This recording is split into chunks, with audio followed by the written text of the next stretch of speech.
relationship formed between the two of them? Well,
we do because it's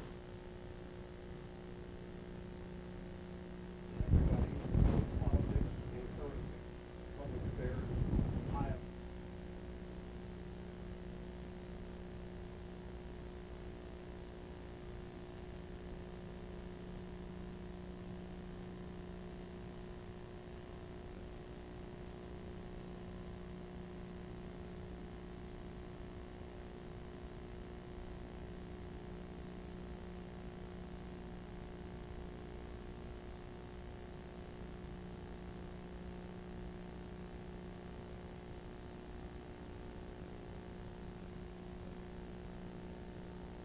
Duties would be once they got there. The briefer would give all the technical details. This was an exciting day for all.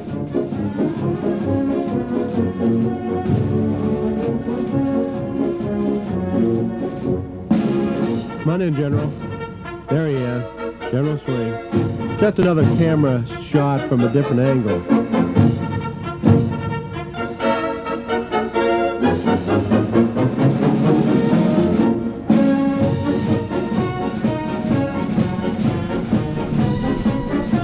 Oh, I wish the sound had been good on this track. It would have been really very, very interesting. I apologize for that other World War II film where it was flickering at the beginning. Why that happened, I do not know. That's all right, you're still getting your money's worth.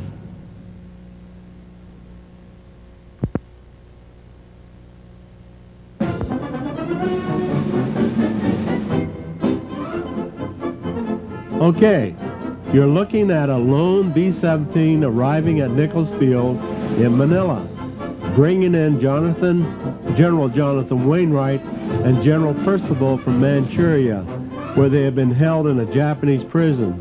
I wish I could have asked someone with knowledge as to why these men were taken to Manchuria for incarceration. Speculating, of course, I would say it was for security reasons. The Japanese obviously knew that the 11th Airborne Division was headed for the South Pacific, and the 511 PIR was part of the division. They knew from experience that the 511th had the capability of sending in a rescue team, that is, a parachute rescue team. The 11th Airborne troops you're looking at are loading their C-54 on Okinawa, getting ready to fly to Atsugi Aerodrome in Japan. I obviously don't know who they are, but if anyone recognizes any of these guys, please let me know and I will mention their names in the voice of the angels. They are almost assuredly from a machine gun platoon for rather obvious reasons. Could be from the 187th or 188th. I just don't know. These are a bunch of excited guys, as I was also, including the medic you're going to see in just a moment. This is at the airstrip at Naha. One of the very interesting things that I sure don't remember was the B-29s that were intermingled with the C-54s. It would be interesting to know the reason for this.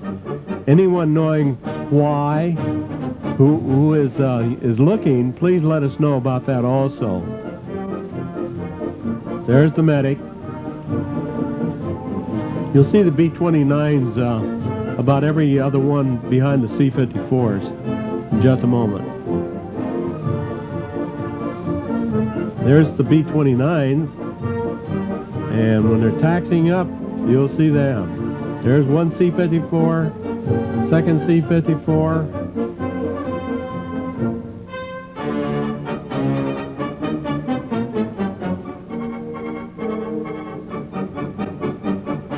I don't know what the meat wagon is there for.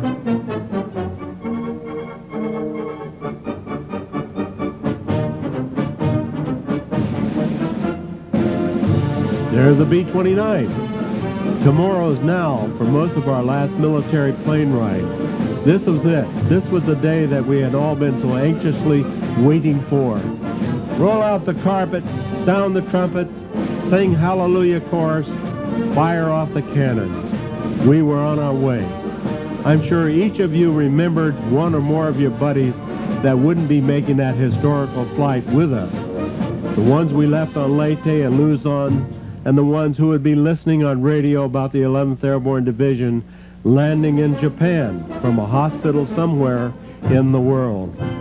We were wishing they all could have been with us and shared in the honor and glory on that historical day. The plane that my platoon flew in, 2nd Platoon G Company 511th, was a good 2 miles from the airstrip on a dusty, dirty road. By the time we taxied to the Naha airstrip and waited in line after waiting for what seemed like an interminable amount of time, all of a sudden we realized the pilot was revving the 4 engines to a high screech. Then the plane lurched forward as the small G-forces forced our bodies back to the tail of the plane. You're looking at General Eichelberger talking to Japanese generals at Atsugi. They have the responsibility of fulfilling all the agreements and extensive and complicated plans that were made in Manila prior to the occupation. That's right, look at me right now. Ike is making absolutely sure that there is no misunderstanding about the parts that all participants would play in the total occupation plan. Ike is seen talking to General Swing, 11th Airborne Division commander, who is in his combat fatigues and steel helmet with hand grenades hanging from his musette bag suspenders. There was plenty of security around by the 11th Airborne members, Tommy guns and grease guns loaded and in the ready.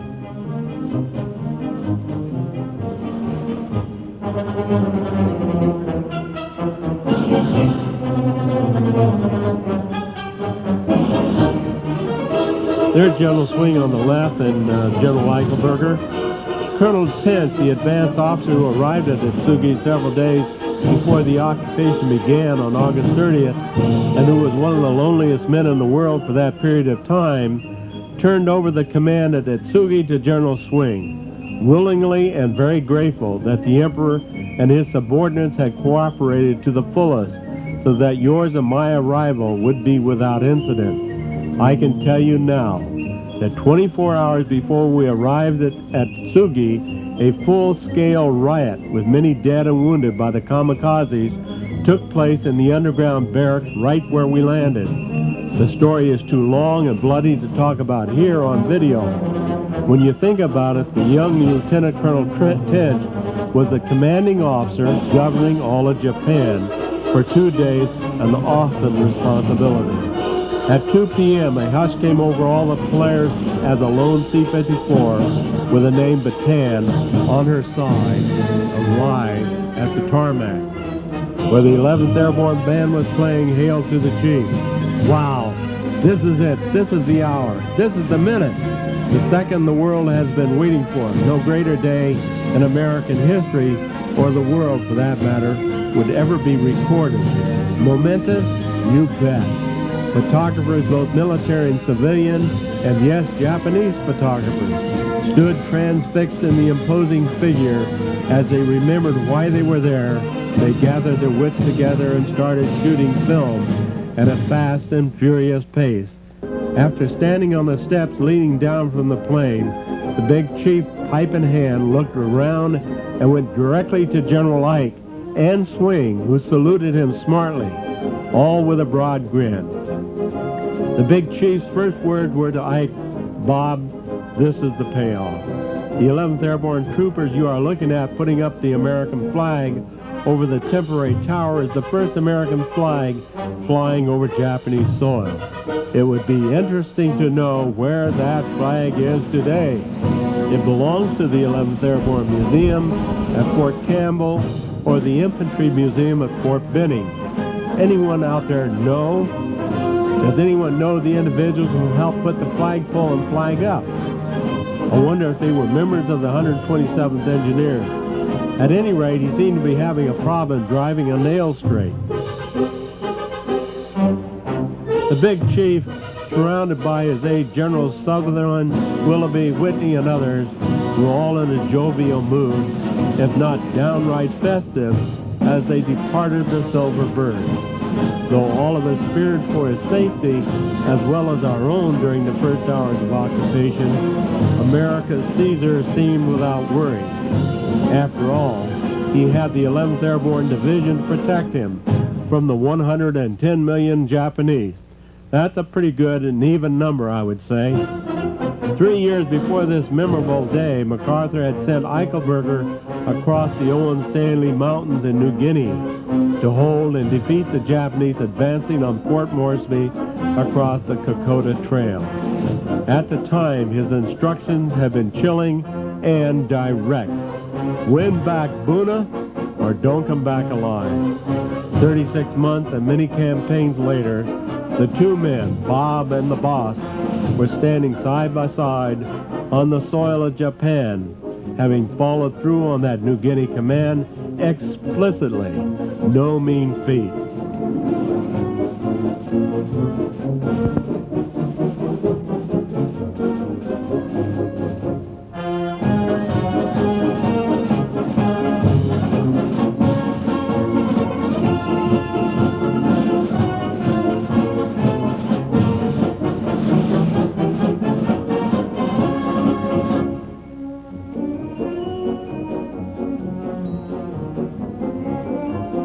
These are American prisoners in Japan who had just been released. And boy, you can see some really happy guys there.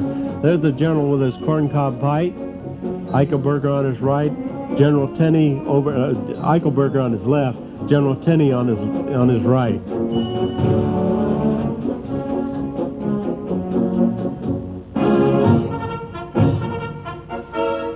I don't know exactly where I was or where you were while all this was being taken. I think we were down at the other end of the strip by that time.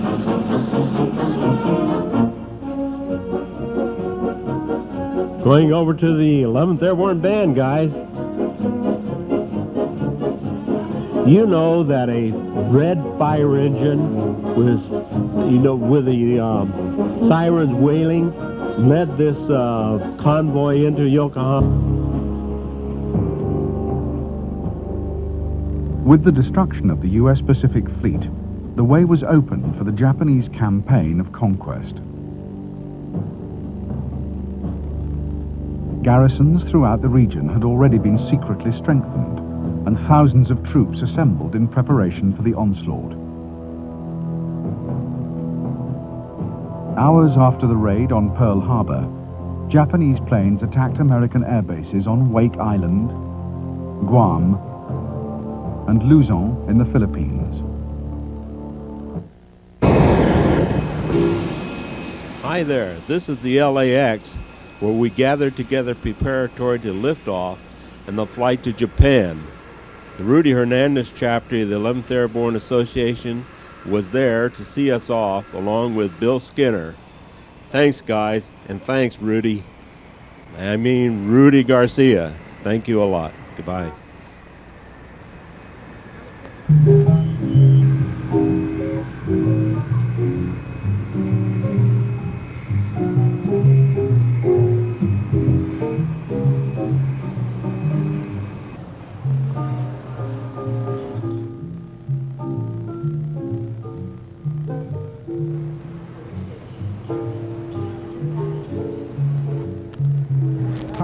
I'm Bill West. I'm one of the two organizers of this group along with George Doherty.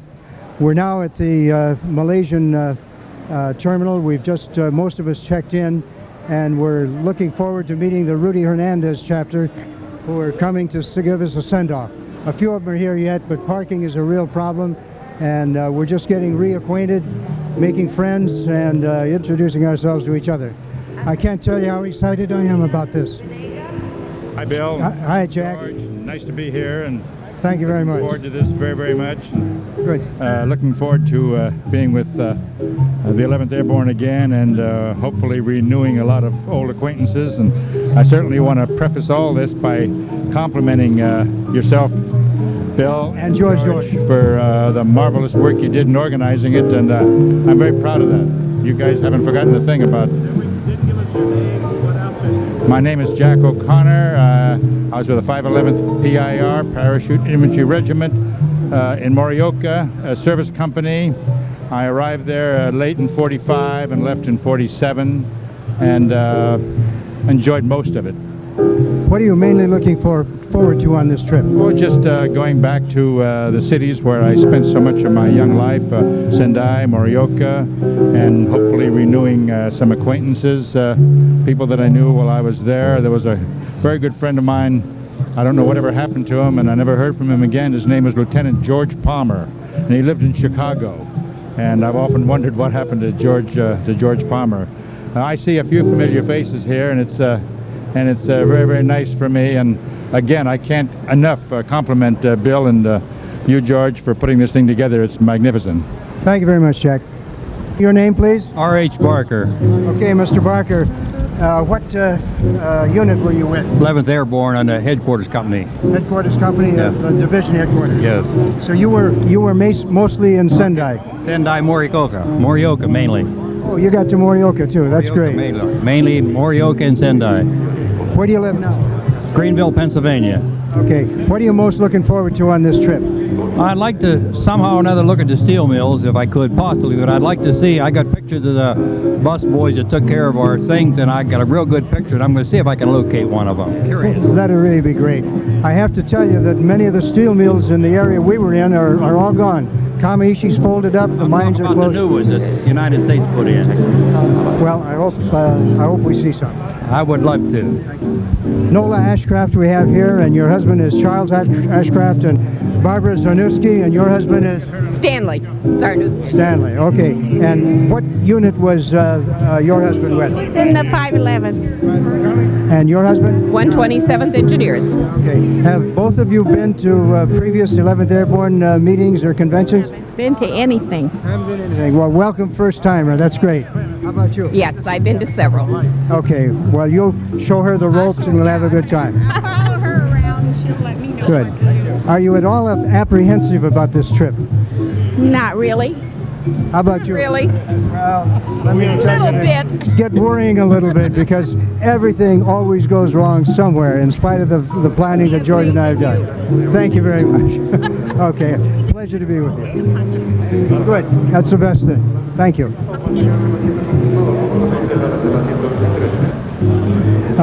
Charlie Ashcraft, we just interviewed your wife and we saw your better half. What do you got to say about this trip? I think it's wonderful. I'm glad to be going on it. Well, I'm glad you're going on it too, and you're going to be one of the main components. We're looking forward to it. And Bill Skinner is the past president of the 11th Airborne Division, and he should say something. We want him to say something. Well, I just hope you guys have a great time. I don't envy you the trip. It's going to be a long flight, and anyway, have a good time. Okay, Bill, but don't put a damper on it. Don't tell us that... I told you, have a great time out of it. Thank you very much. And here are a couple members of the Rudy Hernandez chapter. My name is Ray Alderetti. I'm a member of the Rudy Hernandez chapter. And Bill, I'm glad to meet you. I've read about you in how many times, that I finally got to meet you.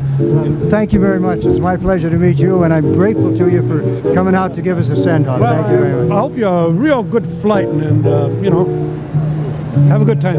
Thank you very much. Another member of the Rudy Hernandez chapter. George Bonaparte, like Napoleon. Okay, Napoleon. I mean George. Okay, and Napoleon is the middle name. Okay, Napoleon. That's fine. My father was drunk when he was giving me the name. Well, my father might have been. My middle name is William. Is Walter. Anyway, it's a pleasure to have you here, and thank you very much for seeing us off. We're grateful. It's very important that we do that in case we don't see you again. Well, we're coming back. Okay, we've got Alan Eisenman here and Leslie Trogi and Colonel Roy Brooks. Colonel, you're the kind of fellow that I would kowtow to and bend down and begin to tremble when you came by in those old days. That was a long time ago. The people don't do that anymore for me. Well, I'm sorry they don't do it for you, but I'm glad that I don't have to do it myself anymore.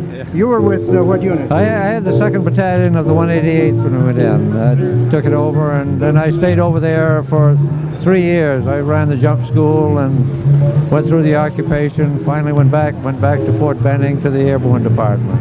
That's great. I've heard about you and I've read about the jump school. And yeah. No, he was gone. Tipton had taken over when I joined the regiment. Yeah. Yeah. Well, you know, when I got there, I didn't realize what a talkery was, and I went into the officers' mess, and I noticed everyone sneaked in, grabbed their meal, and left. And I sat there, and Tipton came in, and I think it was 3 o'clock in the afternoon before we finally got out of the place. Yeah. Oh, he was the exact. Okay, Alan Eisenman, and what unit were you with? 11th C Company. C Company. Okay, I was in E Company, and I know right where you guys were billeted.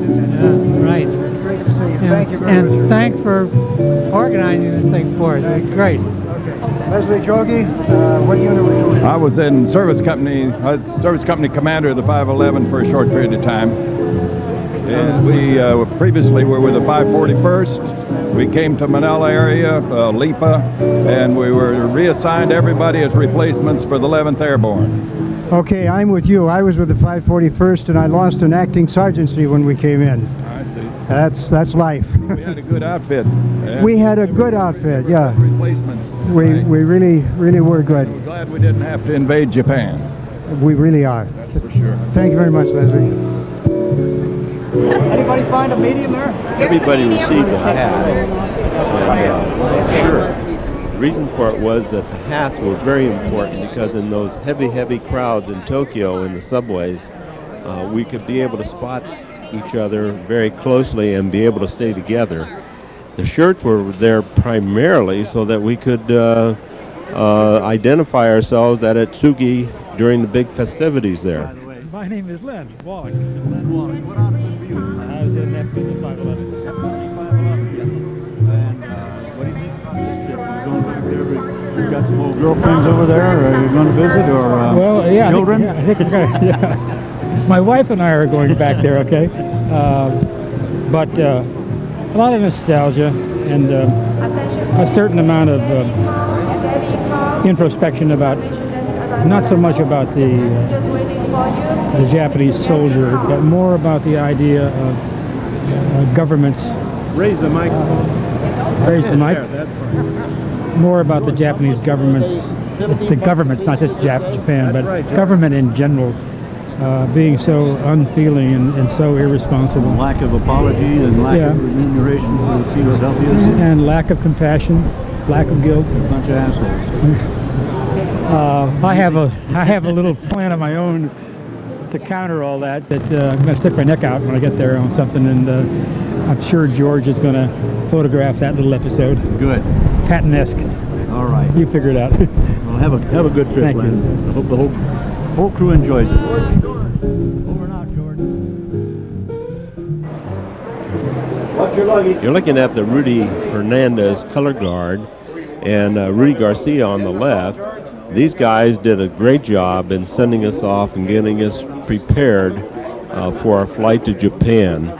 Also, they would take off the flag, the Rudy Hernandez flag, fold it up, and it would be carried by Colonel Wallach all the way to Atsugi and particularly Camp Schimmelfinning, where it flew very proudly over the camp. These fellas here yet? Not here.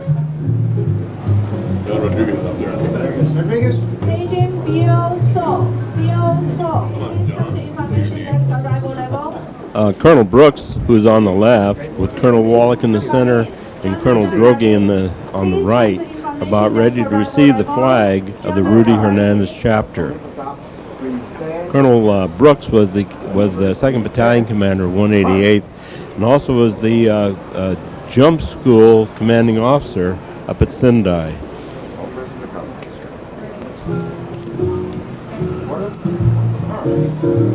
Step forward, please. All right. 全日空よりお客様の呼び出しを申し上げます。全日空6よりにてご到着の瀬沼明子様をお迎えの瀬沼明子さんをお迎えの高原影吉様、お急ぎインフラメーションです。到着ロビーまでお越しくださいませ。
Color guard.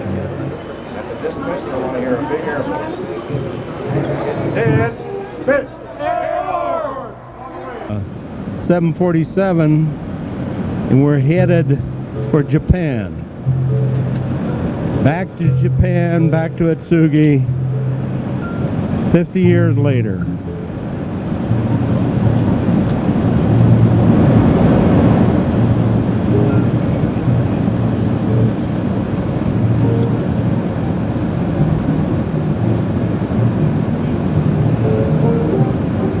George, my name is Sherman Adams. I was a staff sergeant with the 152nd Anti-Aircraft Battalion up at Sapporo in Japan. And I was up there for about 18 months. And I was a staff sergeant in supply sergeant, rather. This trip, we're having a good time, my wife and I. Thank you. Hi, my name's Don Heimbaugh. I left the division as a staff sergeant. I was a headquarters company, 2nd Battalion, commo chief. I retired out of the service with 23 years as a company first sergeant. Dunkirk, Ohio, 212 West Wayne Street. Okay, hi, I'm Jerry Loengard from West Hartford, Connecticut. Came to the 11th Airborne, I think, in May or June 1945. Left in February or March 1946. I think I was in the 511th RIP. And right now I'm retired and having a great time. Paul Gosselin, Denver, Colorado, formerly 457, from Fort Campbell all the way through. Zarneski, A Company 127, 1947 to 1950 with the 11th. Came back to the States with the 11th at Campbell and helped open up. My wife Leanna, Raleigh, North Carolina, served as the New Guinea Lady Luzon, Japan, 188th, 1st Battalion Sergeant Major. How many years? 2 years, 3 years. My name is Charlie Harmon, PFC, 3395, 64, 67, in 1945 and 46, and I'm from the suburbs, Philadelphia. He was a second lieutenant assigned to the B Battery 457th Field Artillery Battalion and joined the outfit in March of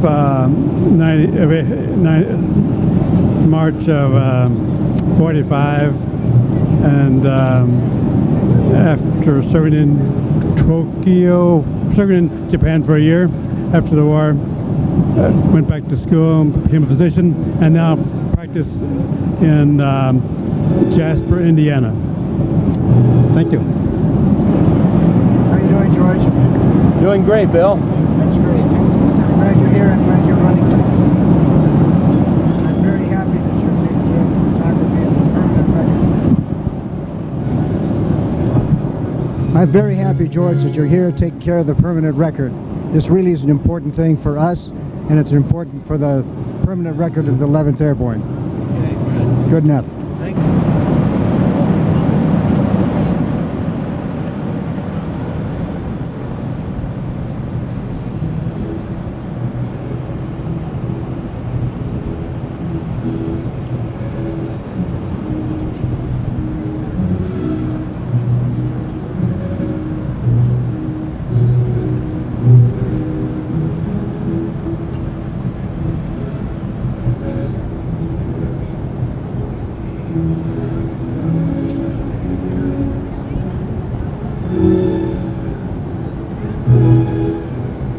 My name is Michael Mascarella. I come from Ohio. I was in the 188 Parachute Regiment, 11th Airborne, and from 1945 and until 49. George Couture. I was in the 188 Paratroop, 188 Camp Schimmelpfennig, MPs from Illinois, and I was in from 1945 to 1948. Camp Schimmelpfennig, Japan. I'm sitting here. Paducah, Kentucky.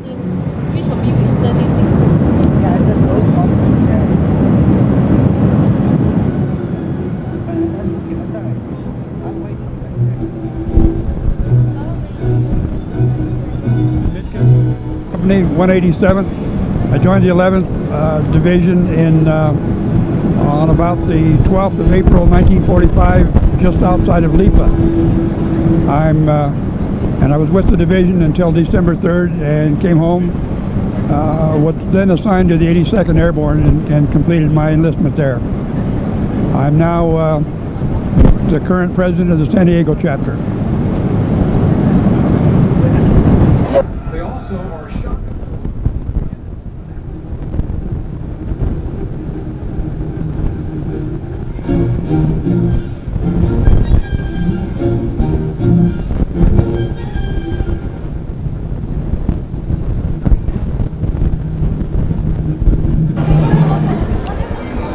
Well, here we are at Narita Airport.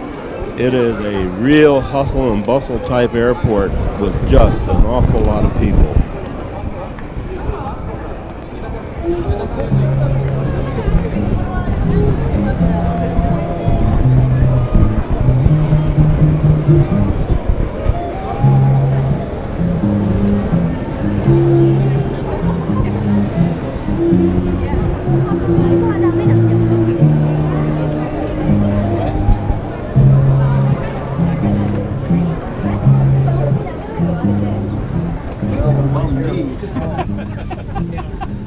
Can I hang my hat up? Trying to save you some money, son.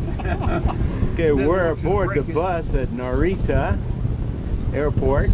We're about ready to head for a 2.5-hour drive to the Hyatt Hotel in Tokyo. I can't believe that. Terminal. They built a huge runway, and a few farmers wouldn't sell their land for about 10 years. They fought over it. They couldn't use the runway because they had these great big holes in, and these farmers would trudge across and plant their little rice fields. Finally, after 10 years of litigation and actual fighting, they gave up. They've got a big runway across Tokyo to West Shinjuku, so it's a long trip. As we go along the Kaido, the highway, I'll point out on the left a place called Baku. How to get them to drive through, but they won't. Okay, we're on a freeway headed for Tokyo. Actually, the city reaches clear out here to Narita Airport, but we'll be passing through downtown Tokyo, going to the northwest side where the Hyatt Hotel is that is going to house us.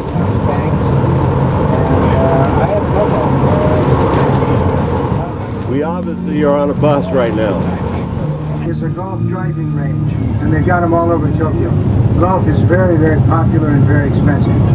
About $350 for a round of golf. Right front.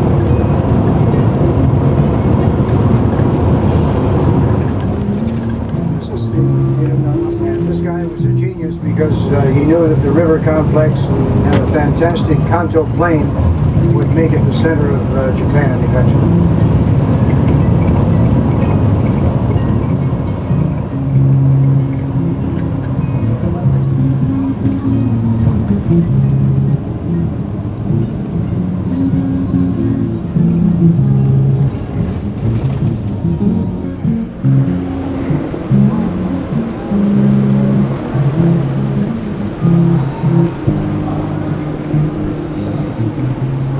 We are at the Hyatt Regency in Tokyo.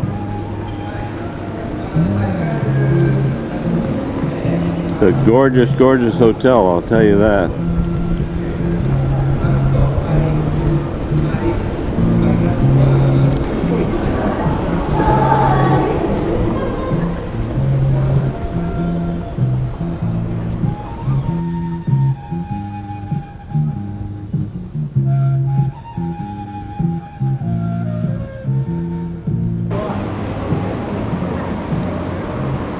We're outside the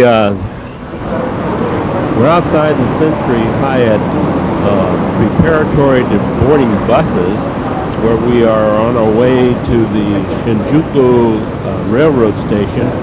We'll climb on electric trains there, and then head for Yokohama and Kamakura. Kamakura, of course, is famous for the great Buddha.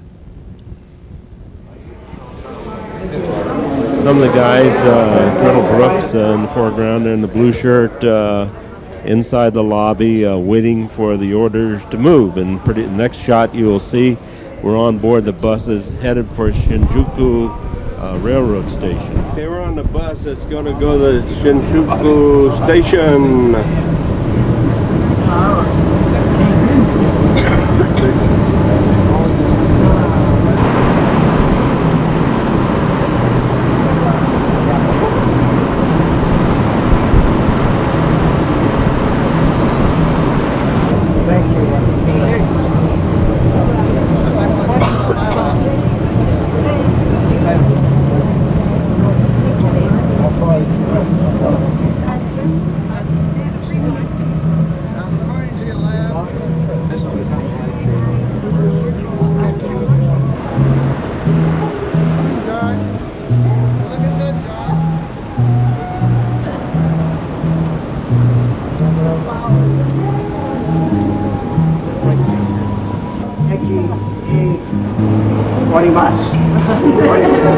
Okay, so don't go on to Enoshima. That's a mistake. Enoshima is a beautiful place to go, but we're not going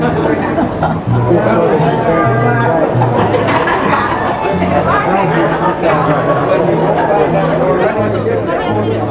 Well, you said 500. You said 500. Okay, fine. We say Angelino. It means little angel. Angelito. Los Angeles? Yes. Well, we said.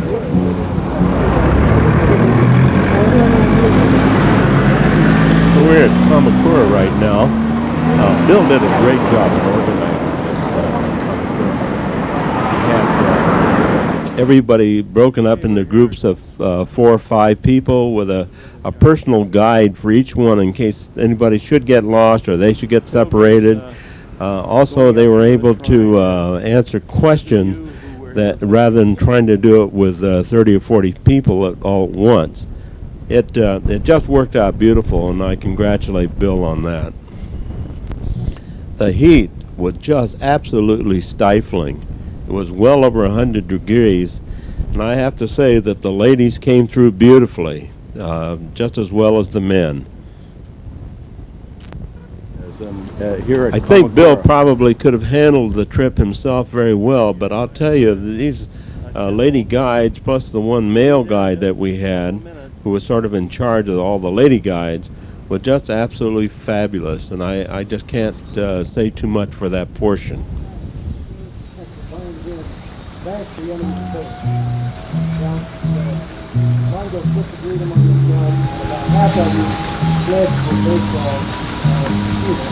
Three times.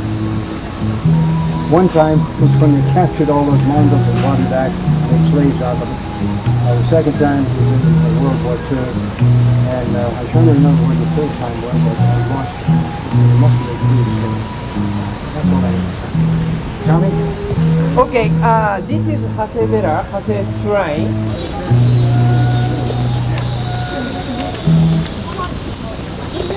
The shrine features thousands of foot-high Ningyo dolls, each a memorial to an aborted child, with sometimes 2 or 3 from the same family linked with a cape draped over their shoulders.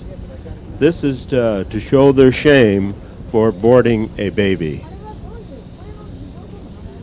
Bill said that after about every 6 months, they clear all these little Buddhist dolls completely out, and they start all over again. So about twice a year, there are just tens of thousands of these dolls representing that aborted child.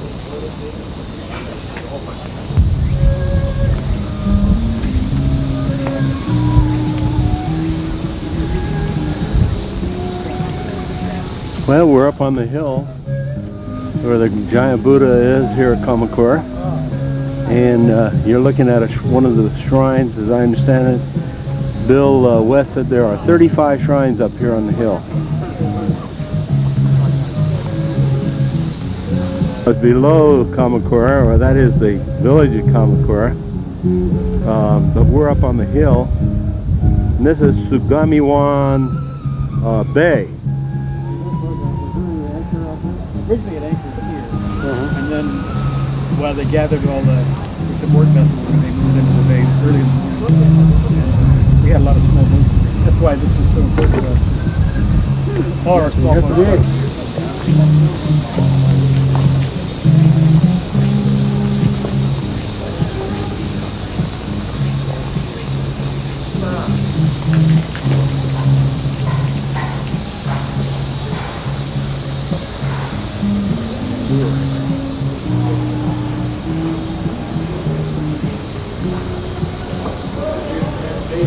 Buddhas that are given by the mother and family of young women who aborted their child. And there are thousands and thousands of them.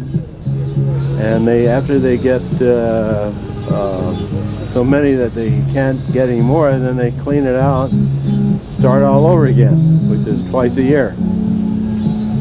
These are all in memory of aborted babies.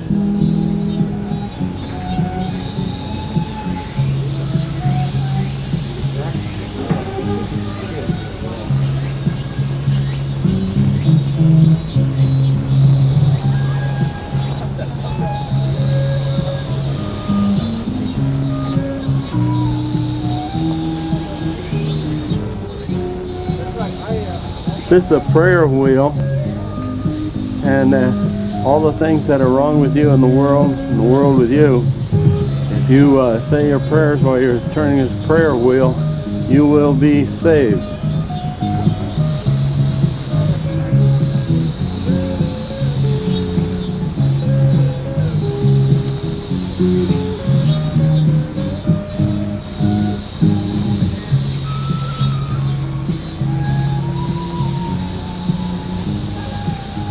This is one of the large temples here on the mountain of Kamakura,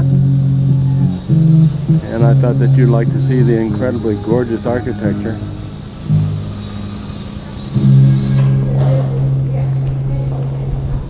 I took a picture of this 10-foot high Buddha, not knowing that I was not supposed to take any photos inside this temple, and hope that I didn't upset anybody. I know that the policeman wasn't very happy with it.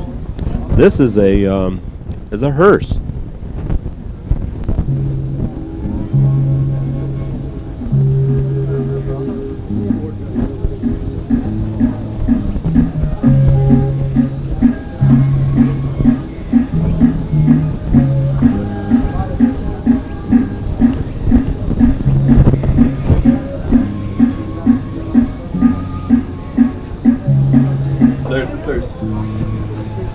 There's 600 yen a piece, and then we're going to.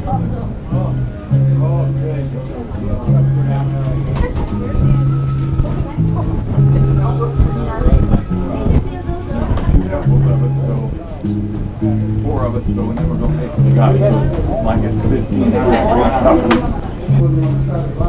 The restaurant is where we stopped to have lunch.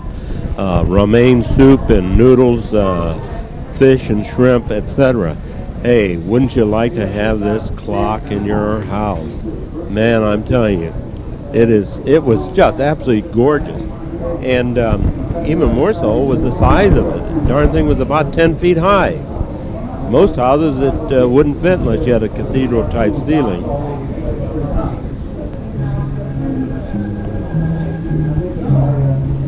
Entrance to where the giant Buddha is at Kamakura, and we'll be there in just a minute. I'm waiting on the rest of the tour group.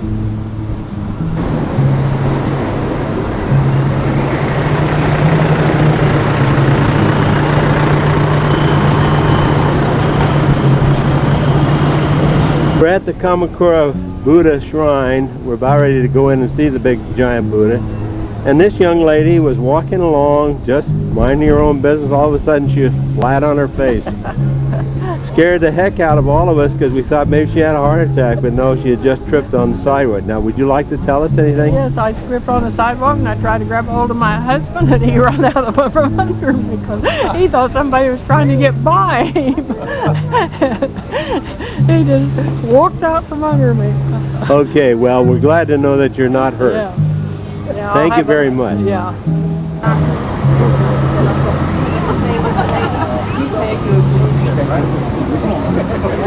It's good, and we were just having chow at after going through the shrine over on the Kamakura mountain hills, and all of a sudden his wife fell over. Would you like to say to video audience what it was, what happened, etc., and how she is now?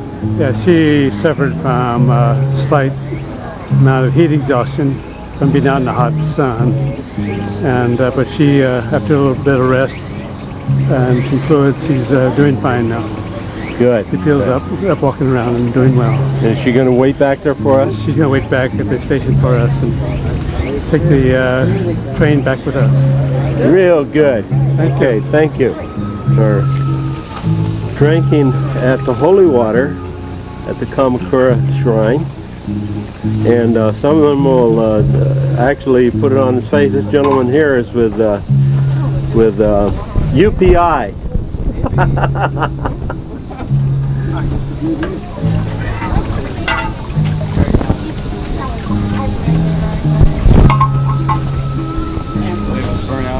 Say that it wasn't so bad. And what do you mean? The area being burned out? Yeah. Oh, this area was in fine shape, but there wasn't a lot here. There wasn't a lot of residents.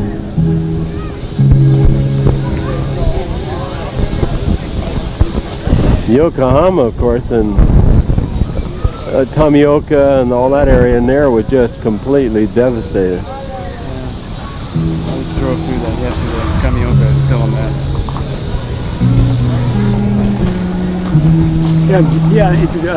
Interview me. I'm Shellis Carr, and I'm from Tacoma, Washington. And I started the service when I was down in Fort Knox, Kentucky. And then from there I went to, that was in 46. And from there I went to Japan. And then in Sendai, they send me to 2 weeks of jump school and 3 glider rides.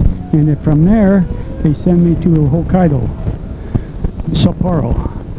And I'm on this trip, first trip I had in Tokyo. I was never stationed in Tokyo, and it is a wonderful trip. And I'm just surprised to see the people in such a clean town. That's just all I can say. It's a wonderful vacation I'm taking. Thank you. I'm Bob Bevins, and I was in the 11th Airborne when it was stationed at Fort Campbell, Kentucky, from about the first of the year of '52 until midsummer that summer. I served here in Japan later with the 24th Infantry Division, so I'm seeing some of the places that I saw then. I live in Columbia, Missouri. I'm a retired college professor, and I'm having a wonderful time renewing acquaintances with some people from the 11th. It was a good outfit. Oh, I was a CIC agent with 11th Airborne. So what did you as a college professor? Oh, I'm an agricultural economist. Well, thank you very much. What was your rank? Sergeant. You were a sergeant. Sergeant? Yeah, Buck Sergeant. Okay, thank you very much. John Rodriguez, tell me what company you were with, what unit? With Company 188, 2nd Battalion, and 188, 11th Airborne. Okay, and were you with them all the way? Yes, I was. I joined them in Lipa in the Philippines, and we came into Okinawa, came into Atsugi, and then this naval base, Hokuru. Yeah. And we went from there. We went to Sendai, and I spent the rest of my time there until I went home in Sendai. Okay, John, where is home? Santa Paula, California. And I'm neglected to say that I was when we first came into Sendai, we went into Tagajo. They call it. There was just outside of Sendai. And then we moved into regular inside Sendai, the proper town, and the camp that we had out there. Okay. Did you ever see the Buddha before, or is this the first time? No, this is my first time in here. Yeah, I mean it's a lot of places that I haven't been, but when I was with my unit, we will follow our football team around where they play, and we visited Hokkaido and all the other towns where they played. So I got to see some of the other towns. Well, that's great. Now let me tell you a little bit about this Buddha. It was built in about the 12th century, actually, someplace in there. I don't know the exact time. And it used to be sheltered by a huge wooden building. And then 2 years after Columbus discovered America in 1494, a big tidal wave came in from Sagami Bay and washed this Buddha off its pedestal and destroyed the building. Now, they restored it, of course, put it back on a pedestal. It's been restored since, so it's earthquake-proof. But Lafcadio Hearn, the American writer who lived in Japan around 1900, wrote about how a group of avaricious Englishmen schemed to trick the title to the Buddha out of the monks here, and they were going to sell it for scrap. Can you imagine destroying a work of art like that? Okay, I've seen this several times over the year, and I never cease to be proud of the thing and to love it.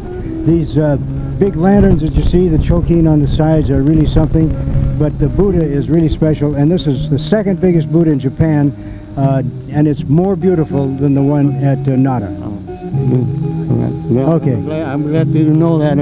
I didn't know anything about that, but I'm glad you brought me up to date on that, so thank you very much. Okay, and thank you, John. I sit on Markhami's lap. This is Colonel Wallach's wife with two of our little lady guides or interpreters, if you will. who were just absolutely lovely and great to have along. Super friendly.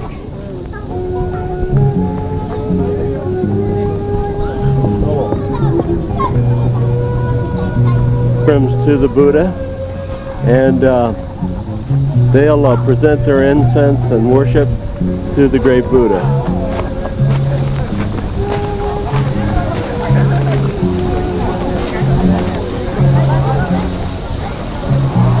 Over 1 million people a year come to see this great Buddha.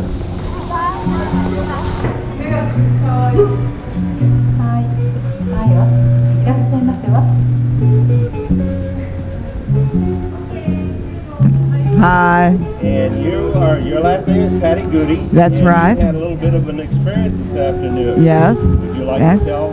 No, I don't think anybody really wants to know. Well, felt kind of, my head kind of went round, and so it was okay. Yeah, I'd lay down. I was fine. Too much traveling. Where are you right now? I'm okay. Where are you right now? Well, I don't know. What is the name of this town?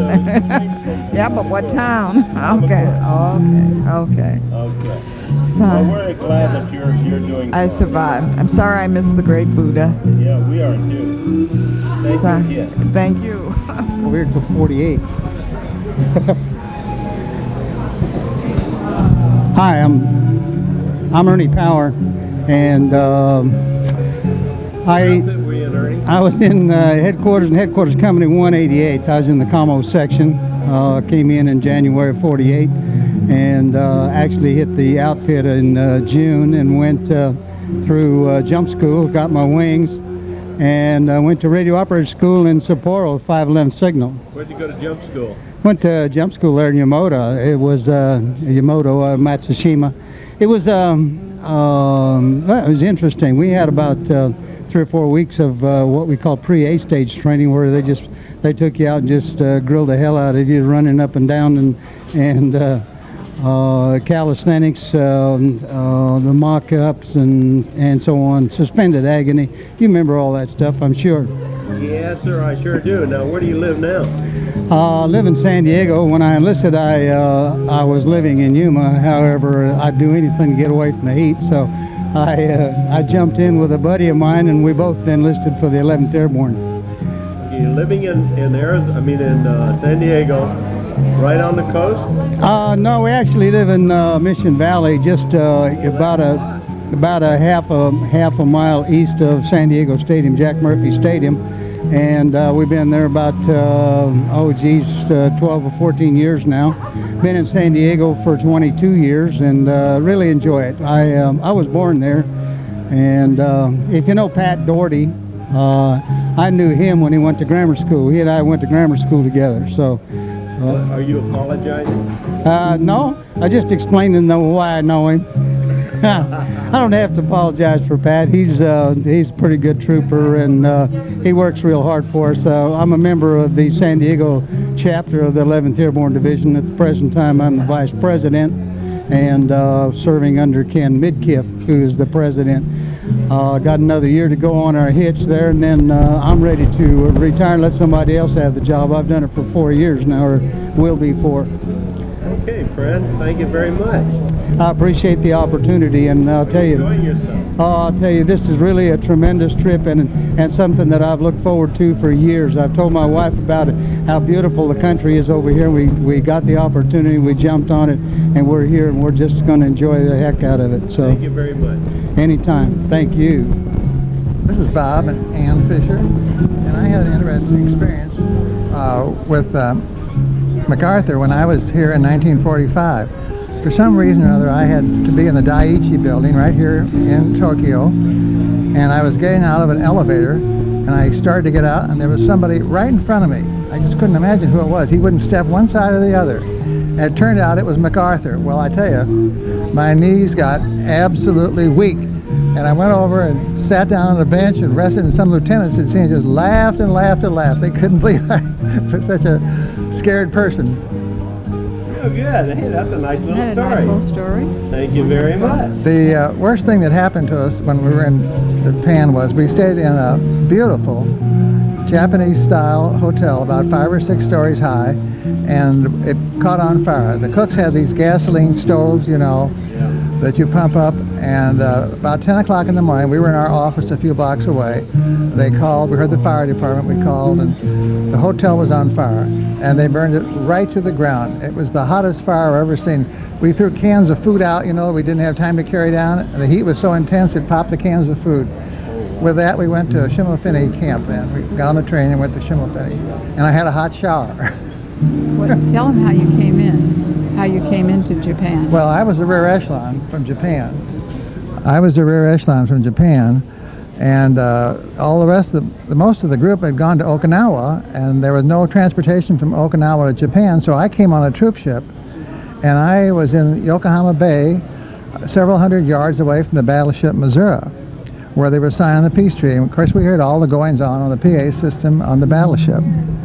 And then we landed in Yokohama that evening and stayed in some kind of a sports center underneath the cement bleachers, and we stayed there a few days. Then we went to an American compound, and I guess in a normal 3-bedroom house there were probably 60 of us that lived, and then we got on the train and went to Matsushima. Okay.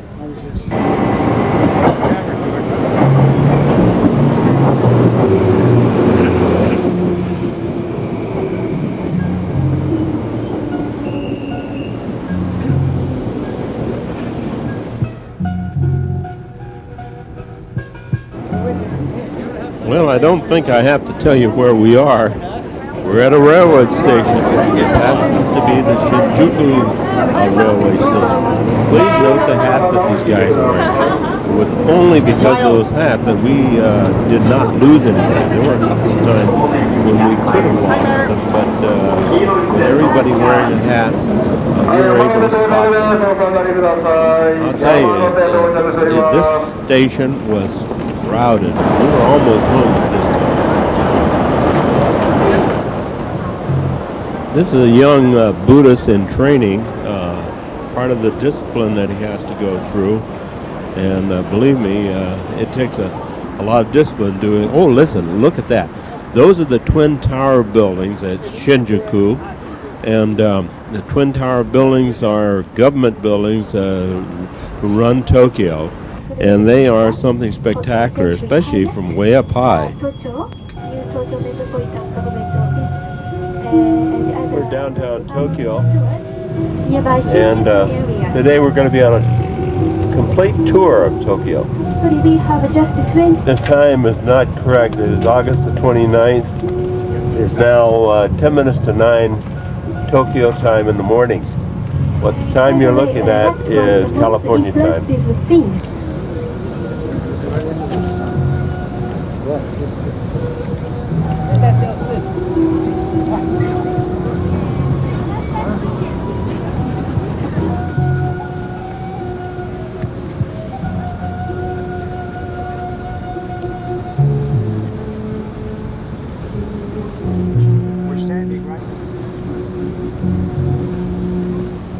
We're standing right now in front of the inner moat. We're looking ahead at the Ni-Chu-Bashi. Ni means two.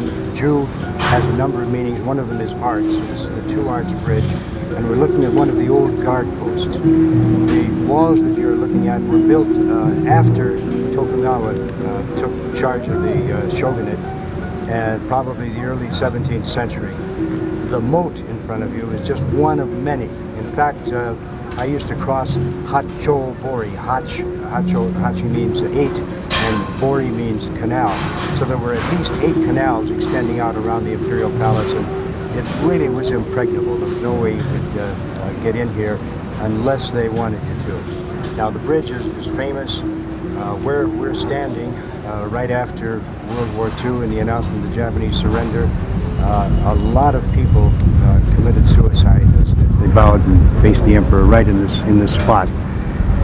It's very beautiful. It's virtually inaccessible except the East Garden, which is to our right here, a long ways off in the corner, and it's just a garden park. It's nothing exceptional. The walls are just remarkable. They're very, very thick. Of course, they never withstand a modern cannonade, but you can imagine having to climb up those as an infantry soldier. And notice that they slant their walls, they slant them out. I thought they ought to build them right straight up and down like the Romans did and like the British castles are. But when you think about it, that's stupid. If they build them on the slant that way, that exposes the attackers to the arrows of the people above, and they're much more vulnerable.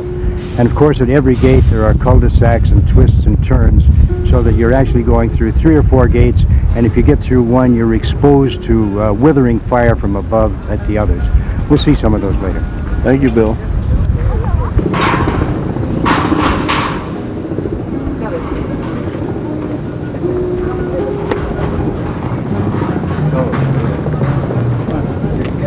Oh, thank you, thank you.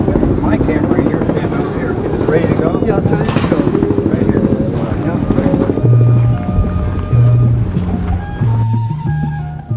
This is MacArthur's office in the Daiichi building, and that was his old leather chair that you were looking at. And in a minute you're going to see his original corn cob pipes that were left there.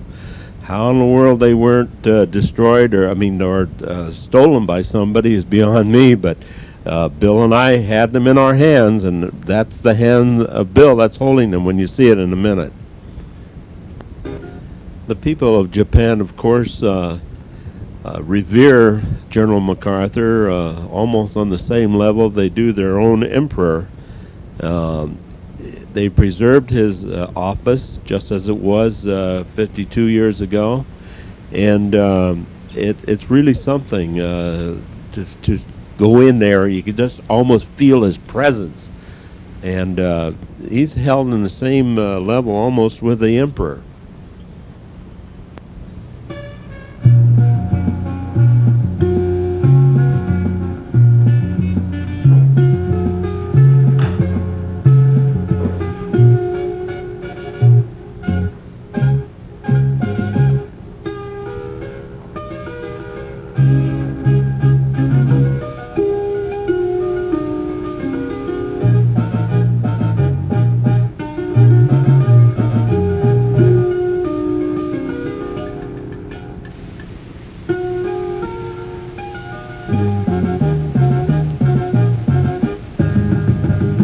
Lower class Japanese used to call MacArthur Heiso Gensui, which means belly button shogun.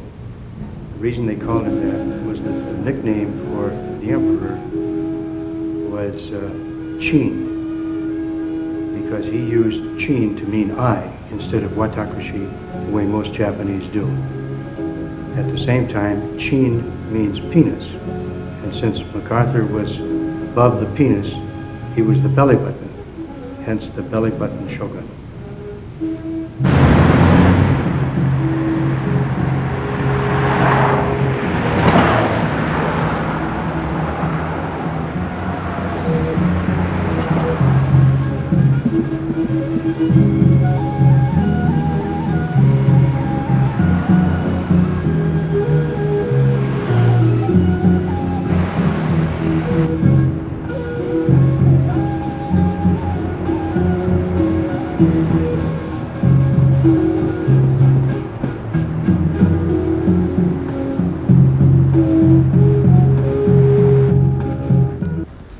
The trip in Tokyo was about a 4-hour bus tour of Tokyo, hitting the highlights, mostly without leaving the bus.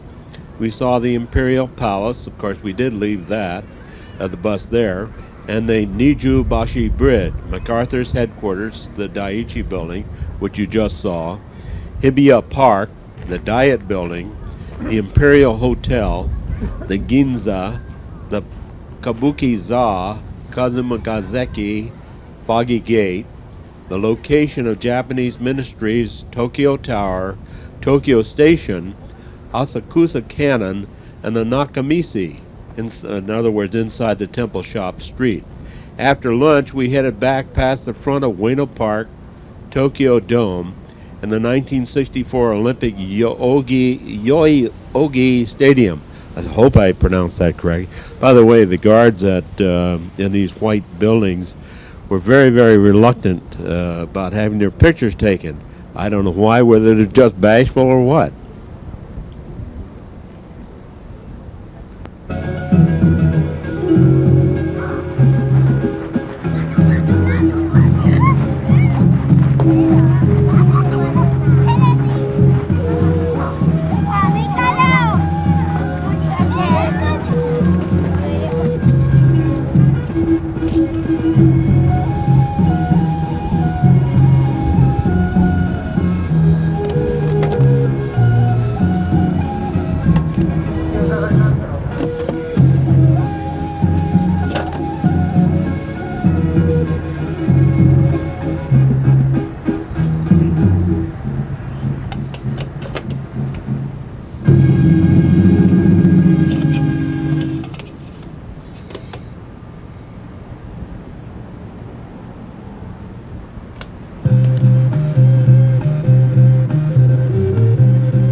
This is the very famous Yasukuni Shrine, which is the equivalent to Arlington National Cemetery.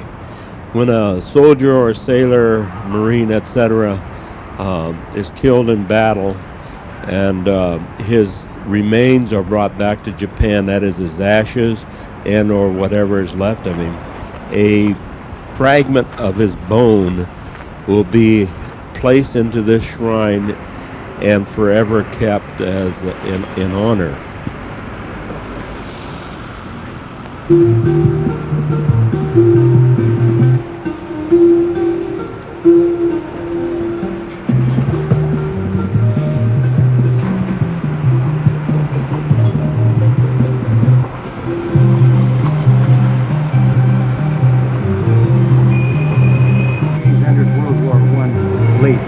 But they did capture a Chinese island which had been held by the Germans, and they had a bunch of German prisoners of war in Kyushu during the First World War. Really? Yeah.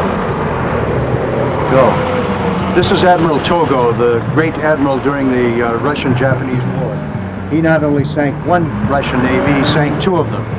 And Admiral Nimitz, rather Bull Halsey, was so pleased with him that he reconditioned his flagship in Yokosuka, so it's now a museum, courtesy of selling American scrap metal to the Japanese, including Mitsubishi, and the money going to refurbish this guy's battleship.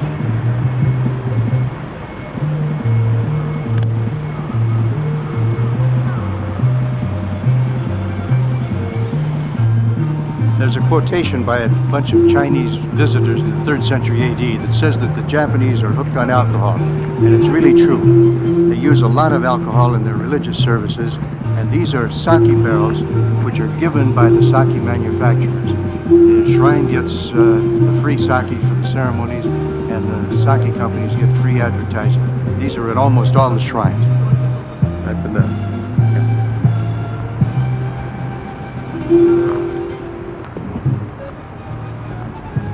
Go. We're in the inner courtyard of Yasukuni Jinja, which is the shrine dedicated, as our Arlington National Cemetery is, to the souls of the dead. All of the soldiers and civilians killed in any of Japan's wars are beatified here. They're sanctified. They're turned into gods, and they're really considered gods in the Shinto religion. The building straight ahead that you're looking at is simply an adjunct building where lessons are given, where funeral services are sometimes, priests are trained, where workshops are given, and where war veterans have their reunions. Mainly it's where priests are trained and there are classes going on in there.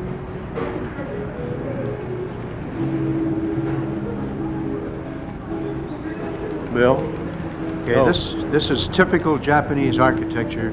Chinese use a lot of reds and bright colors. Japanese use very plain wabi and sabi, they call it, unpainted wood, usually hinoki or cypress. And this is the imperial seal of the emperor. It's the chrysanthemum. Chrysanthemum and the sword. Japanese now think of themselves as very peaceful people, and they use the white dove as a symbol of peace. These are called hata, and they are symbolic of peace right in the war memorial. Why don't you walk up into them, Bill? Okay. Please.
友達あなたを見たいです。どうもありがとうございます。こんな恥ずかしい格好してる。ちゃんとしてくればよかったですけども。あなたは江戸っ子ですか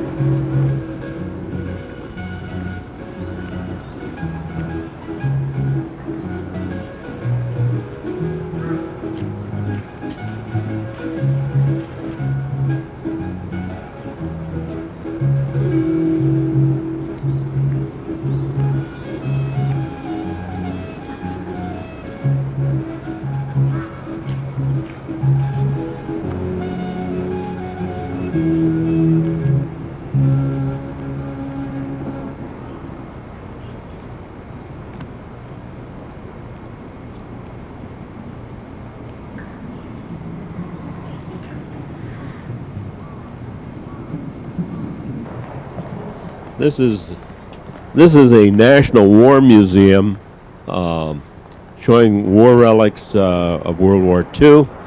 The Japanese, of course, are very, very proud of their history as warriors, as shoguns, and they just memorialize it. This is at Yasukuni Shrine, so I guess it's called the Yasukuni War Museum.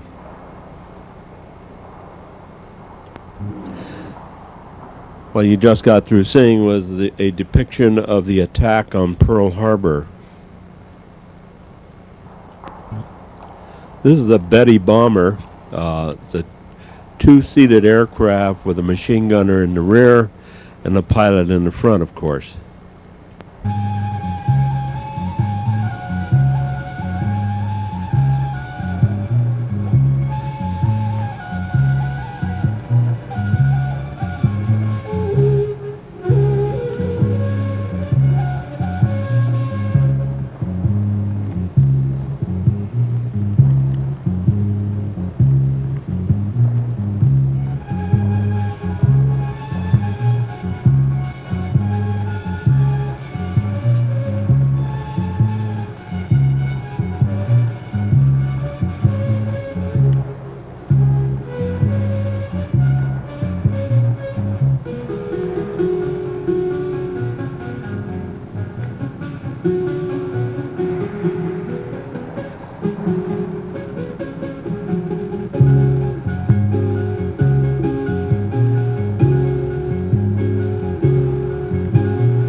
Elect the president.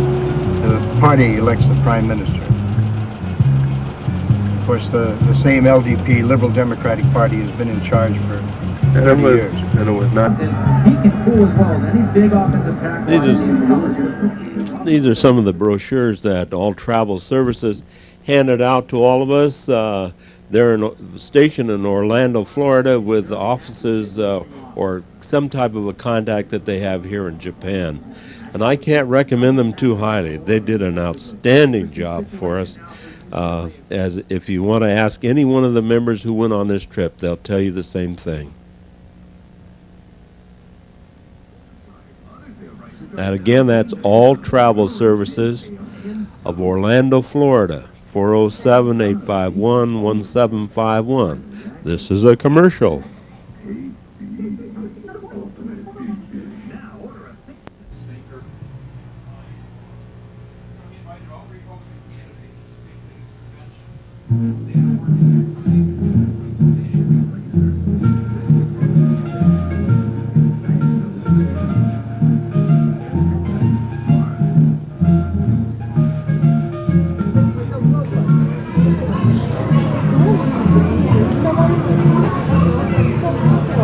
Cemetery over here.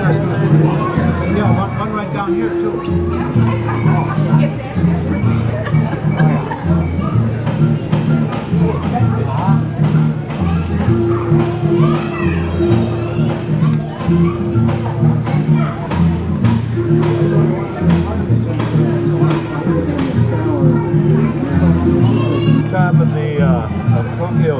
tower, which is a replica of the Eiffel Tower, but is taller.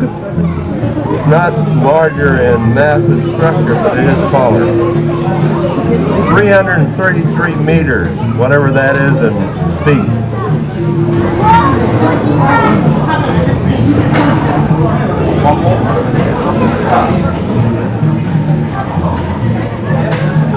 Rather an unusual roof on that building down there. I thought I'd just pan down to it, or zoom down to it and let you take a look. Tokyo's got, all of Japan's got the most incredible buildings in the world, architecturally speaking.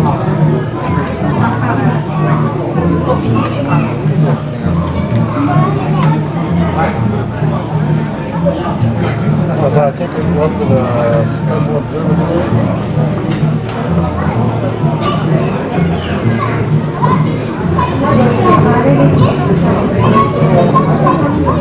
I'm zooming down to right now is the world's largest driving range, 3 stories high, and is a quarter of a mile long. Right at the foot of the Eiffel Tower.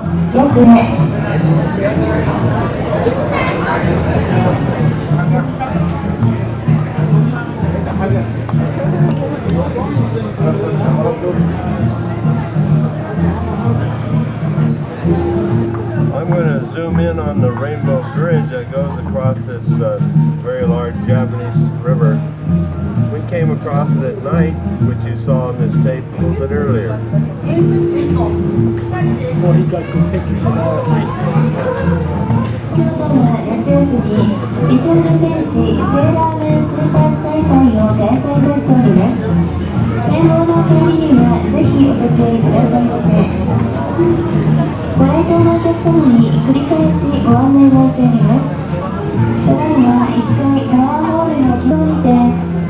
See the churches down there with the white cross? Oh, yeah. The one with the dark green is Episcopal Church for Japanese. And the one with the light green roof is Episcopal English speaking. And the one with the light roof, according to George, is where his dad, who worked with MacArthur, he and MacArthur were in the American. Well, when?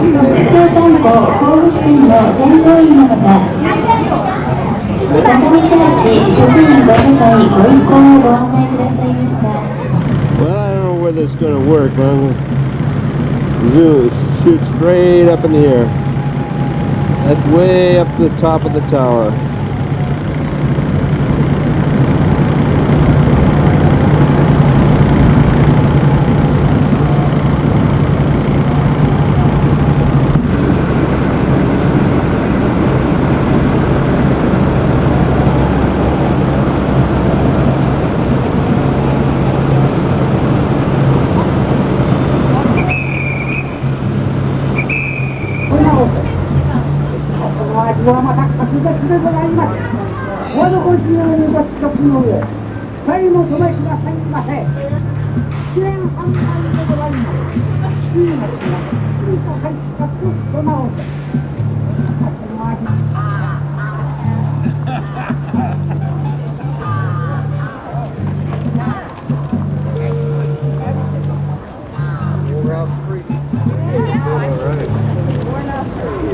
Okay, here we are at the Asakusa Cannon and the Nakamise, or in other words, inside the temple shop streets. They were just fabulous little shops in front of the, here they are in front of the temple. And it's about a city block. Here we are inside a wonderful, wonderful noodle restaurant or ramen restaurant. And these kids were so cute, I had to take their picture.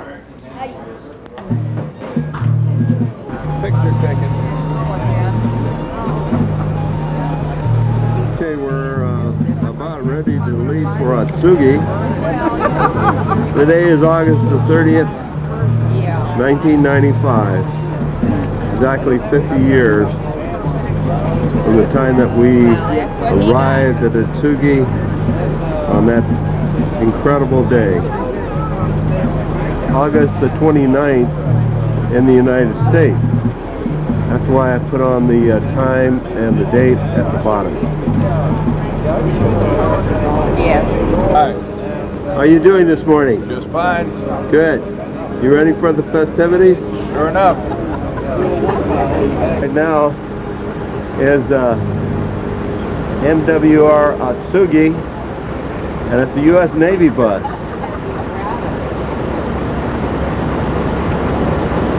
This is the transportation we have from the hotel to Atsugi.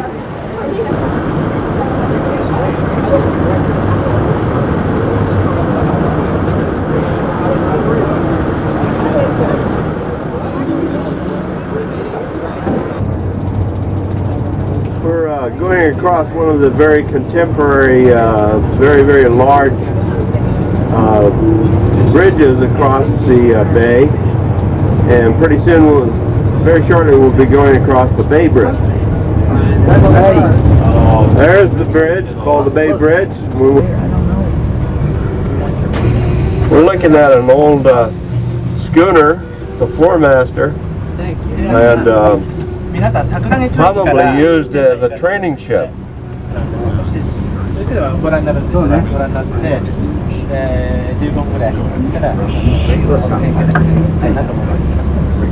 Okay.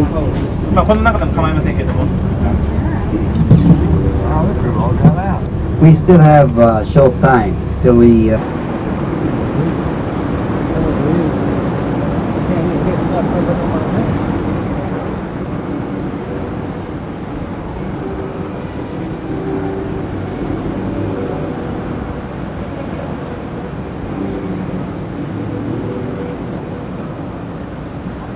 Is a Ferris wheel.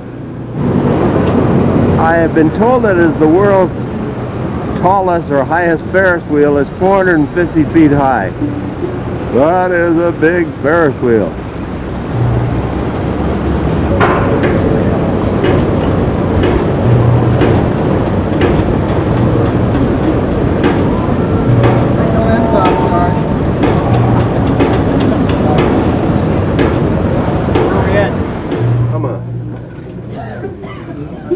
Again, this is August the 30th. From here we have lunch at the New Grand Hotel. And then from the New Grand Hotel we will go to Atsugi.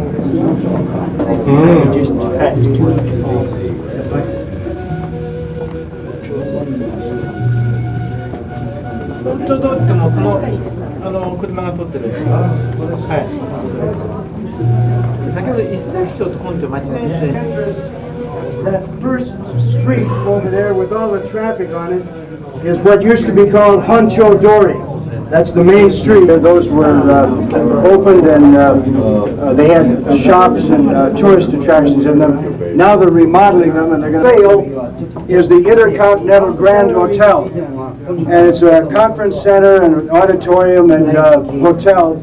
It's built in the shape of a sail in order to emphasize the tradition of Yokohama as a sailing port.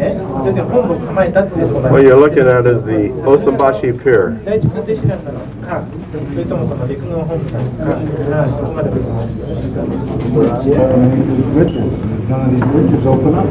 Well, that's what I looked at, and I was thinking the bridge either swings around because I didn't see a lift up, but Okay, we're down on the bottom floor of the police station. We had just been up on the roof and gone through the museum. And everybody's standing around because they're all kind of hungry right now. It's 5 minutes to 11 in the morning. That clock there is not correct.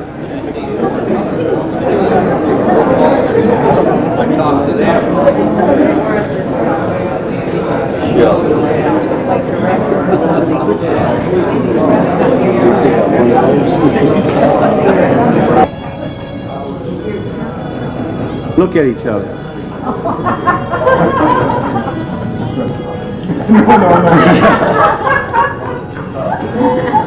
Yuko Takahashi. No. Yuko Hayashi. She's the niece of Mr. Takahashi. who is our host today. Mr. Takahashi is the president of Taka-Kon. Takahashi, Taka, and Kon for concrete. He manufactures cement.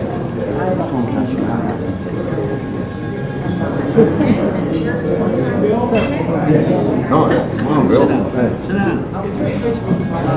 Get in. That's all right.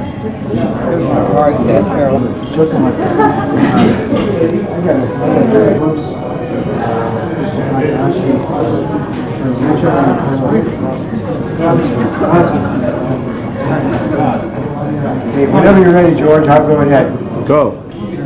I'm very lucky to be able to present the 4 ranking officers of this group, along with Mr. Takahashi once more. This is Colonel Wallach, who's going to be our spokesman, thanks to Colonel Lottie's yielding to him. And this is Colonel Roy Brooks, Mr. Takahashi, Colonel Charles Mitchell, and Colonel Godsman.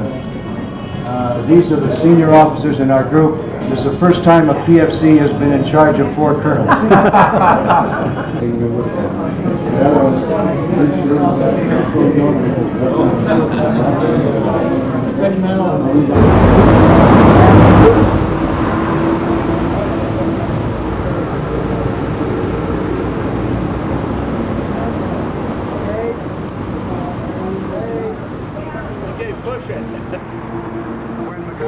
Atsugi and came to Yokohama, he headed for the best hotel in the area, which was the Hotel New Grand. This was the first American command post then, after that major took over Atsugi for the American forces. And MacArthur spent approximately a week here with many of the members of the staff. It's directly across the street. And the 511th Special Guard, Honor Guard. Oh yeah, the 511th Honor Guard, 11th Airborne Honor Guard came here as his honor guard. It's the first and only honor guard at this hotel from MacArthur. Across the street from Yamashita Park and the other fellow. This is inside the New Grand Hotel. The main lobby seems to be primarily the one on the second floor. The one downstairs is also a lobby, but it isn't as grand as the one on this second floor. There's a large bar up here for taking whatever you wish to have for what you will. Beautiful fur shop there, which is not allowed in the United States, of course. Still a gorgeous, grand hotel. The Grand Hotel in Yokohama.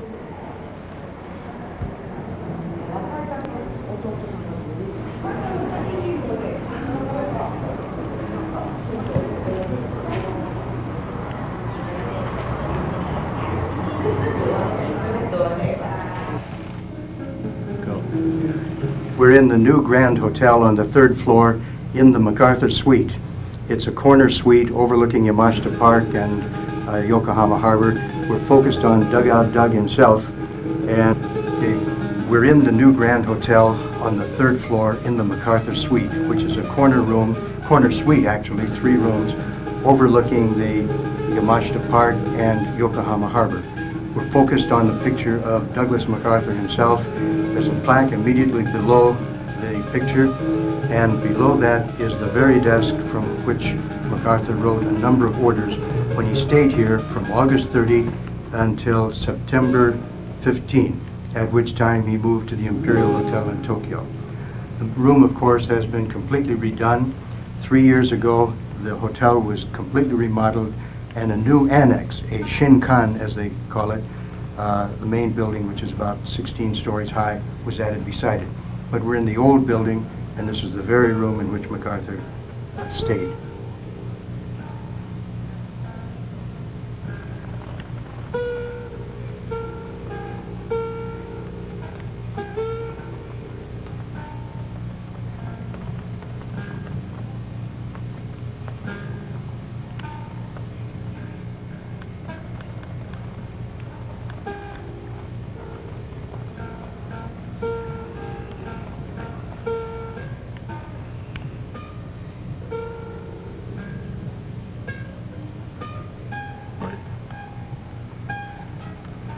This suite at the present time of 2 rooms rents for $480 a night. When MacArthur had it, it was 3 rooms, and I think it was a little less than that.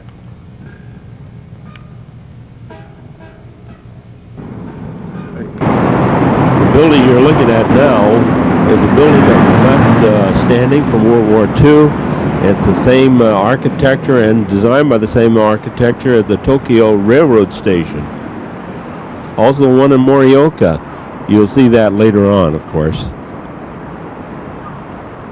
Whose grandfather was with the 11th Airborne Division. His name was? Ralph Walker. Ralph Walker. You know what unit he was with? Unfortunately, I don't. Okay, but he was with the 11th Airborne Division, and you're stationed here currently? Yes. And we're delighted to have you welcome us so that we can welcome you to his unit. I'm honored to be here. Thank you. Thank you very much. Well, it used to be called the Chief Petty Officers Club, but it is no longer the CPO Club. It is General Enlisted Men's Club. Everybody is now welcome. They, for some reason, don't differentiate between rank, which is, in a way, is too bad, because that was part of the discipline and desire of getting ahead in the military. Obviously, you know, the Sergeant's Club that we had in the Army, or what they call the NCO Club.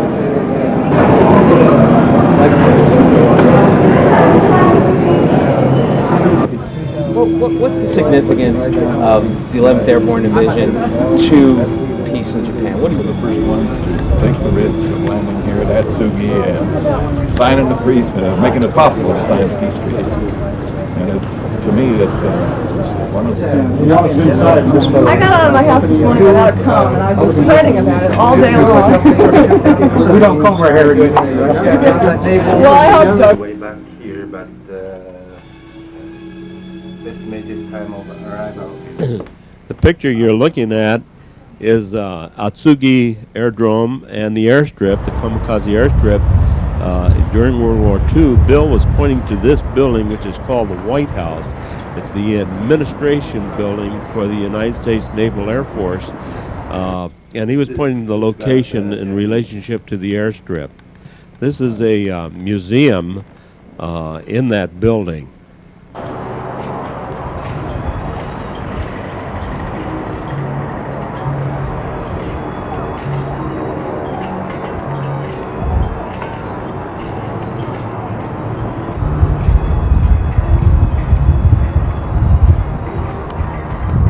Wallach had 6 years in Japan, of which I think that he had quite several years, a couple of years stationed here at Atsugi.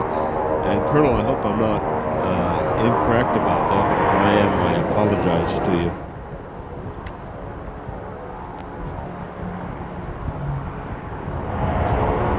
you. No matter how you look at it, though, that's pretty doggone good duty, and I feel sorry for you, Colonel.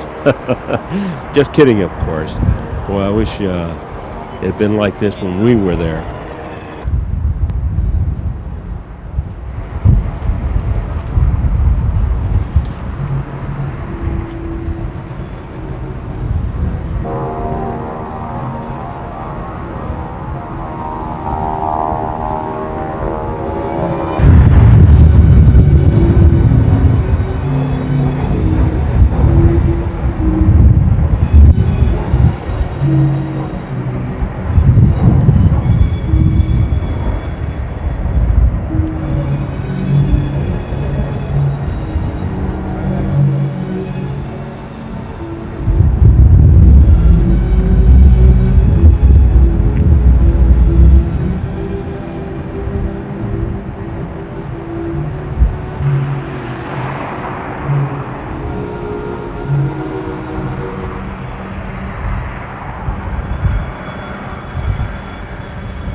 Really windy.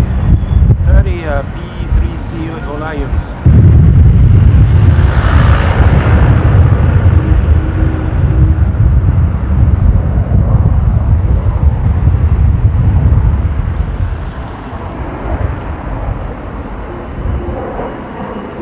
This is the main street running parallel to the airstrip, which is to the right of the viewer, about 1 block away. How long will Americans stay in Japan? All right. Go. This is the brand new operations building for Atsugi Airfield.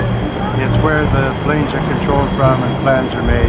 And there's a 2-star admiral, a rear admiral, in charge.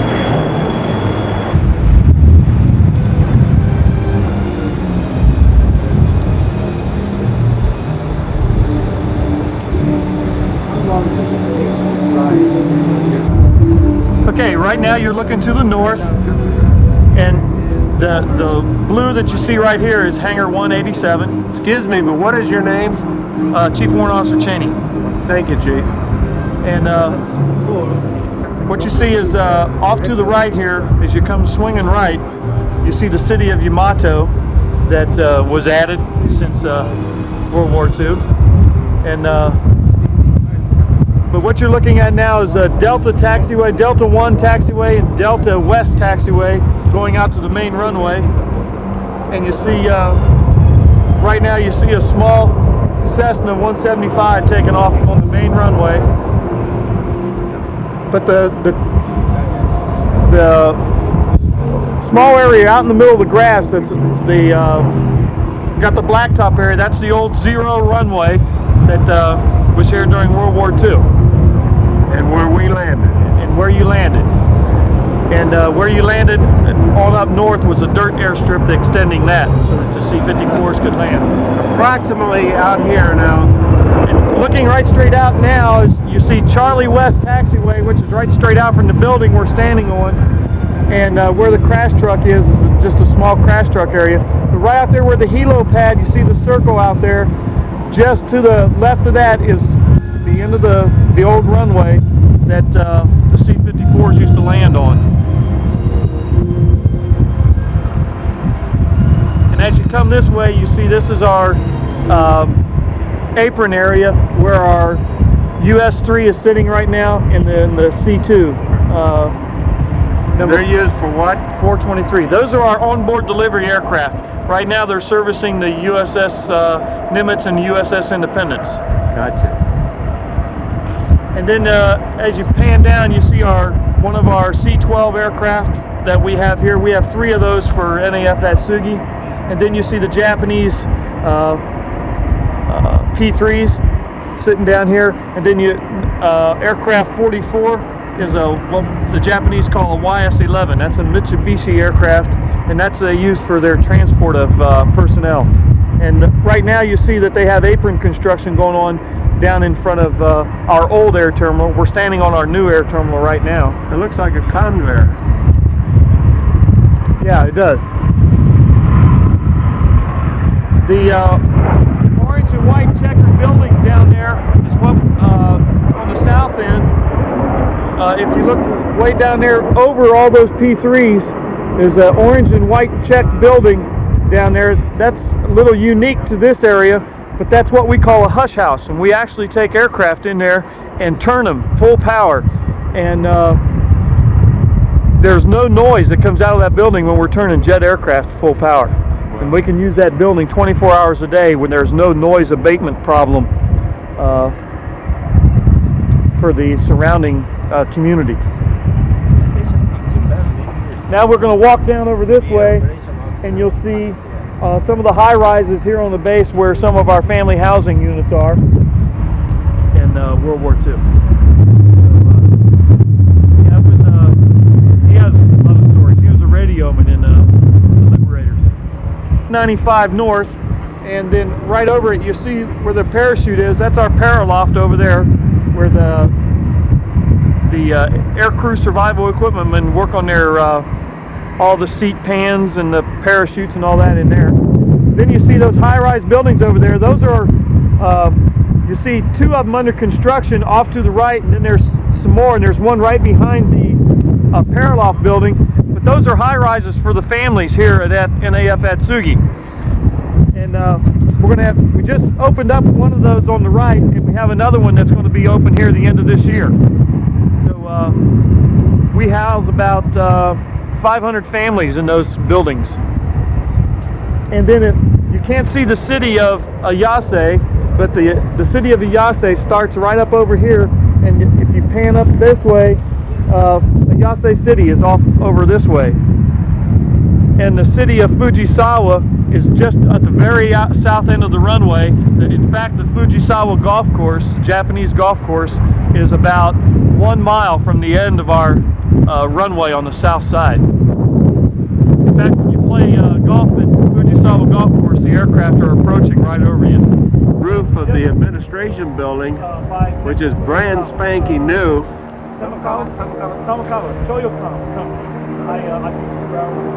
Very windy. As a matter of fact, my hat just blew off.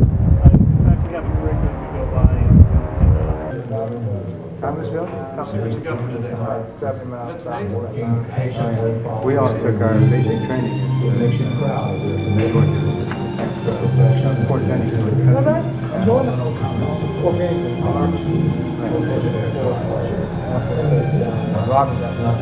That's why the camera's bouncing around a little bit.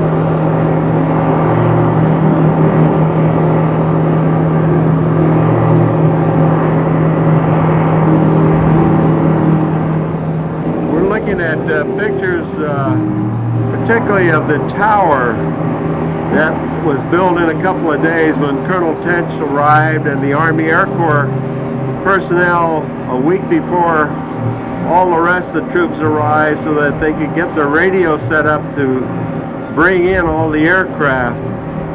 Right over here is an interesting picture of General Eichelberger in the old Army cloth cap, and this General Swing standing in the middle with a helmet. And I think that General Tui Spatz on his left, no, Tui Spatz is the one over General Swing's right shoulder.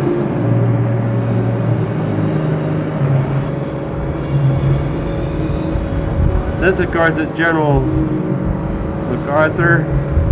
General Spatz is on his extreme right, just half of him in the picture. And I think that's Eichelberger. I can't tell looking through this viewer, but it looks like General Eichelberger on over his left shoulder.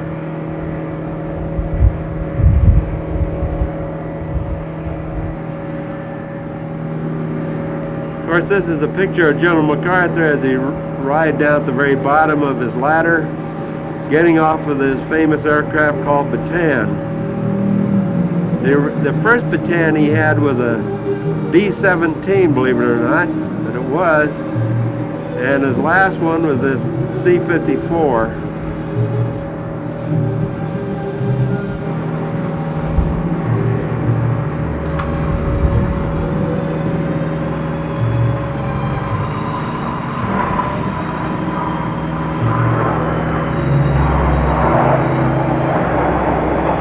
Of course, there's a picture of General MacArthur and his very lovely wife, possibly be when she arrived in Japan.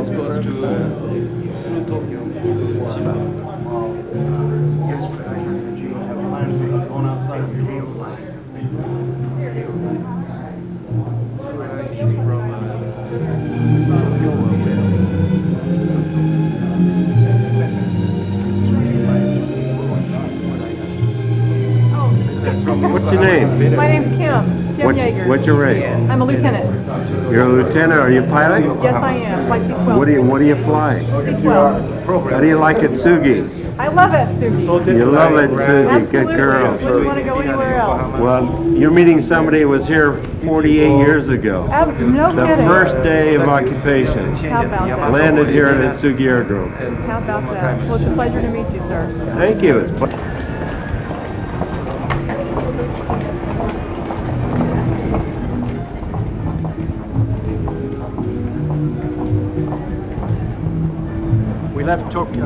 We left Atsugi 20 minutes ago, rode for about 20 minutes, and we've come into Yokohama. We're now under the Yokohama Railroad Station in a shopping mall, underground shopping mall. Anything available anywhere in the world is available here, at a price. This is under the old Yokohama Station, Bill? That's correct. This is where every man in the 11th Airborne Division took off for Northern Honshu. Is that correct?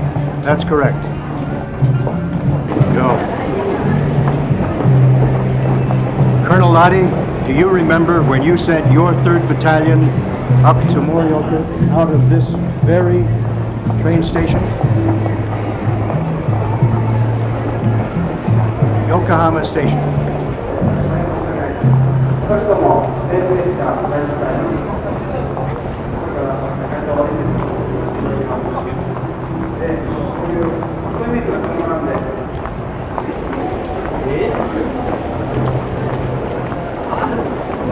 We're still under Yokohama Station. To our left is Takashimaya. Behind us is Mitsukoshi. And right straight ahead is the big department store, Sogo.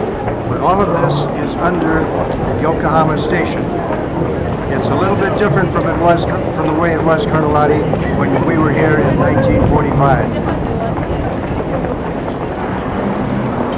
We're in Yokohama Station, right in front of the Sogo department store.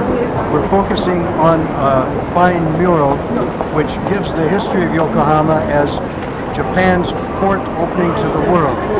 This was where the gaijin, the foreigners, the Westerners, first came in to open up Japan, and they founded on the bluffs here the foreign settlement. And here are the Westerners riding in their horses and with their famous boats, the black ships on the bay.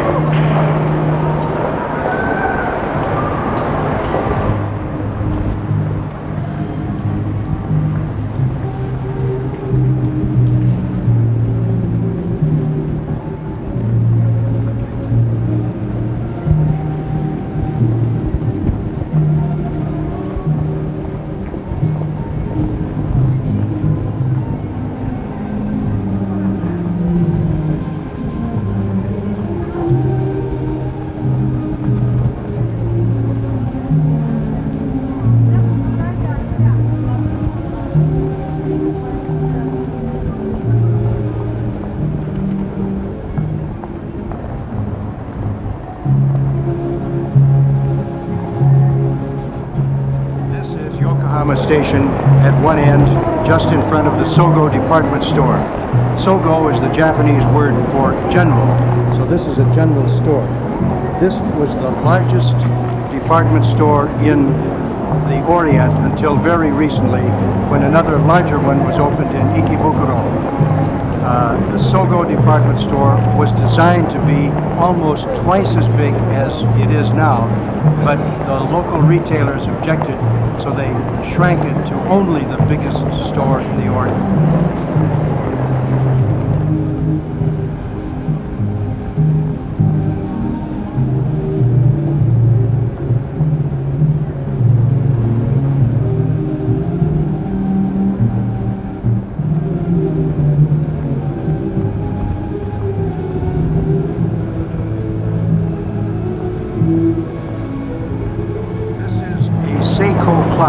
At the underground of Tokyo Station, Yokohama Station, beside the Sogo department store. Seiko is the Japanese word for success, and Seiko was the first clock manufacturer in Japan during the Meiji period. A second clock company, almost as successful, is the Success Clock Company, and Yamada-san's son is in charge of public relations for that company.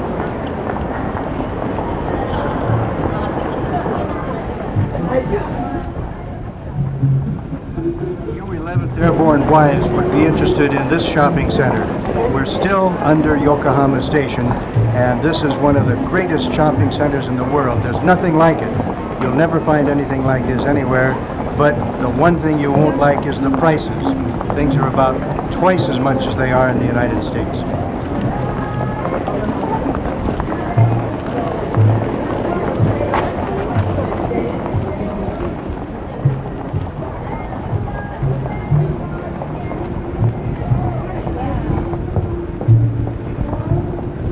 As everywhere, in every society, weddings are very important. But in In Japan, a girl wears at least 3 dresses. She wears a Western dress, she wears a Japanese kimono and uchikake, and she wears a gorgeous Paris gown. That doesn't exclude, of course, having an additional traveling suit at the end of the wedding party. We're still under Yokohama Station and we're looking at a wedding gown, an uchikake. Notice the prices for all of these. They're a bargain at 50,000 yen. That means $4,000 a piece.